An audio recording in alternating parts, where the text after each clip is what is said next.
Curtis Mayfield, Hard Times, here on Democracy Now!, democracynow.org, the War and Peace Report. I'm Mimi Goodman with Juan Gonzalez. Juan? Well, The Nation magazine has just published a major investigative report titled Katrina's Hidden Race War. The article examines how a group of white vigilantes in the predominantly white New Orleans neighborhood of Algiers Point shot at least 11 African-American men in the days after Hurricane Katrina. Local police have never conducted investigations into the shootings. The author of the article, A.C. Thompson, will join us in a few minutes, but first we turn to a video produced by the Nation Institute and Hidden Driver. It is narrated by A.C. Thompson and features interviews with some of the victims of the vigilante violence. When Hurricane Katrina ripped into New Orleans, most people tried to flee. In one neighborhood, however, a band of 15 to 30 people refused to evacuate.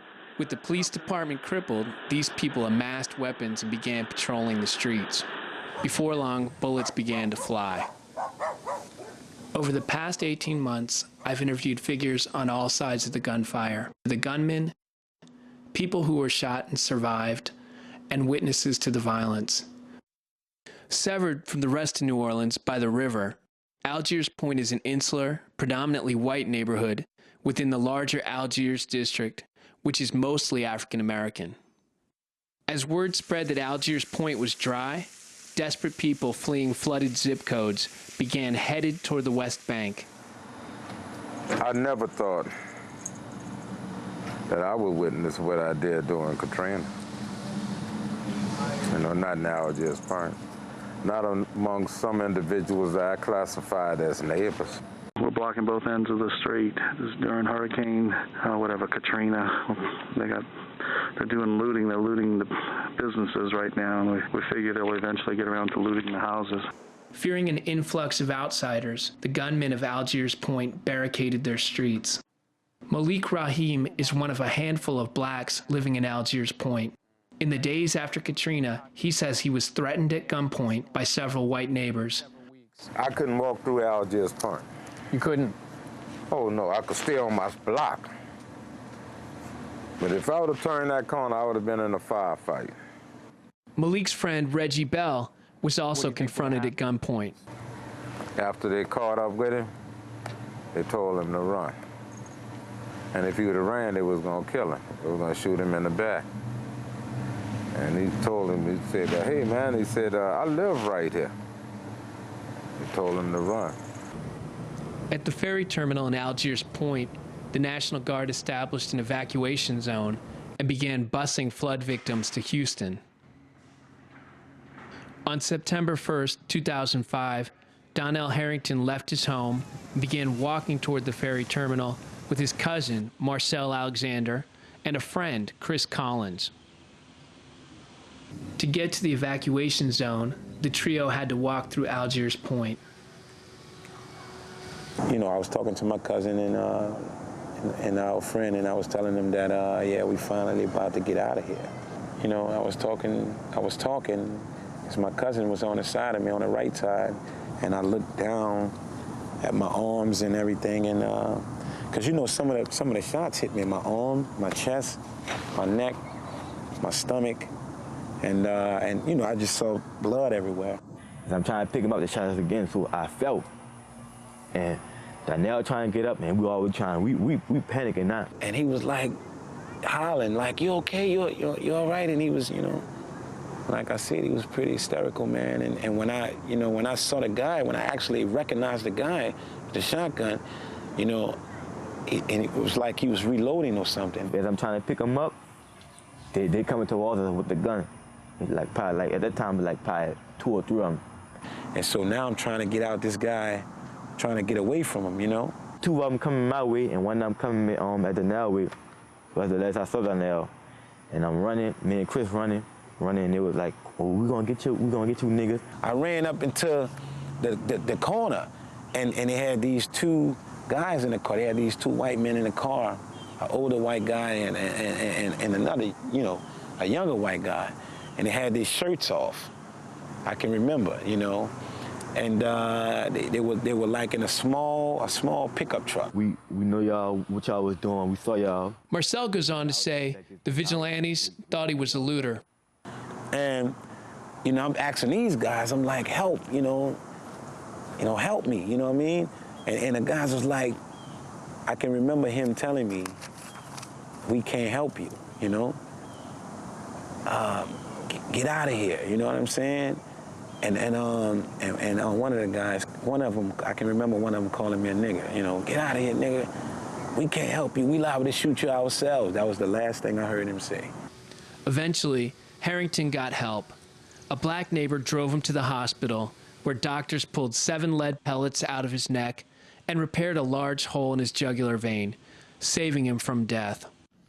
Some of the white men involved in the vigilante group have publicly bragged about taking part in the violence, but none of them has been arrested. In 2005, several of the men talked about their activities in the Danish documentary Welcome to New Orleans. How do you protect yourself? You had to do what you had to do. You know, if you had to shoot somebody, you had to shoot somebody. No, we had That's simple. We had looters. It was great. It was great. It was like pheasant season in South Dakota. Right on. If it moved, you shot it. That's not a pheasant. We're not in South Dakota. What's wrong with this picture? We walked the streets. We had sidearms. You know, you had no choice. It was that bad. He said, just put them on the side because they knew they were doing wrong, you know. He said, just put them to the side. That's all we could do. In Chicago. I am no longer a Yankee. No. I earned my wings. He understands the N-word now. I learned my wings. Like it with all the looters and stuff. What looters? You didn't see all the We had 3. They left here, one without a T-shirt, and the other's full of buckshot. And we have the T-shirt to prove it. Really? Oh, yeah. What happened? We shot them. What happens in other parts of this state, I don't know about. But We don't care about. But in this neighborhood, we take care of our own. We sent them back into wherever they came from and said, don't come back. That's from the Danish documentary Welcome to New Orleans. A.C. Thompson is with us here in our Firehouse studio in New York, the award-winning journalist on the staff of ProPublica. His article, Katrina's Hidden Race War, appears in The Nation magazine. His reporting on New Orleans was directed and underwritten by the investigative fund at the Nation Institute.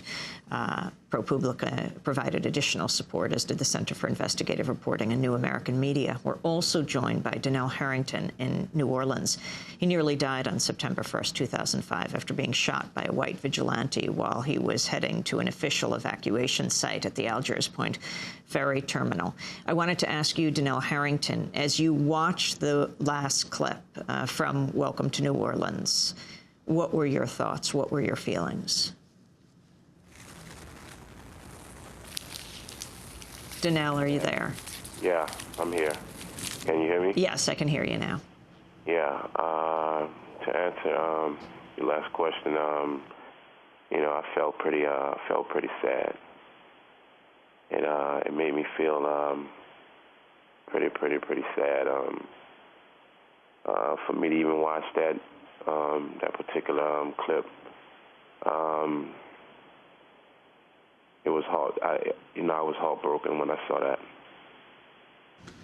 And Donnell, after you were shot, what was the response of authorities to what had happened to you? Did you try to get some action by police or authorities afterward? Actually, I did. Actually, I can remember one of the doctors saying we need to get some officers in that area, and that was the last I heard. But under my knowledge, I don't think that they ever did. And no one ever came to interview you about what had happened from the police department? No. You have been investigating this, A.C. Thompson, for over a year now.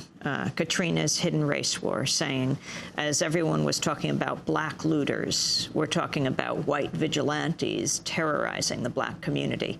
Lay out the scope of this. You know, what we did over the span of 18 months is we tried to recreate the history. We tried to go back and figure out exactly what happened in basically the 2 weeks after the storm hit. And so what I did is I tracked down people like Donnell Herrington. I tracked down people who admitted to being involved in the gunfire, the vigilantes themselves.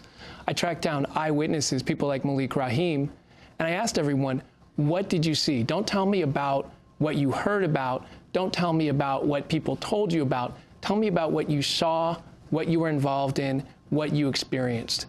And what I came to believe from my interviews was that at least 11 people, all of them African-American males, were shot in the Algiers Point neighborhood during about the week after the storm hit. That information was bolstered, one, by a trauma surgeon, the doctor who operated on Donnell, who said, hey, we had a whole stream of people in our emergency room who'd been shot. Some of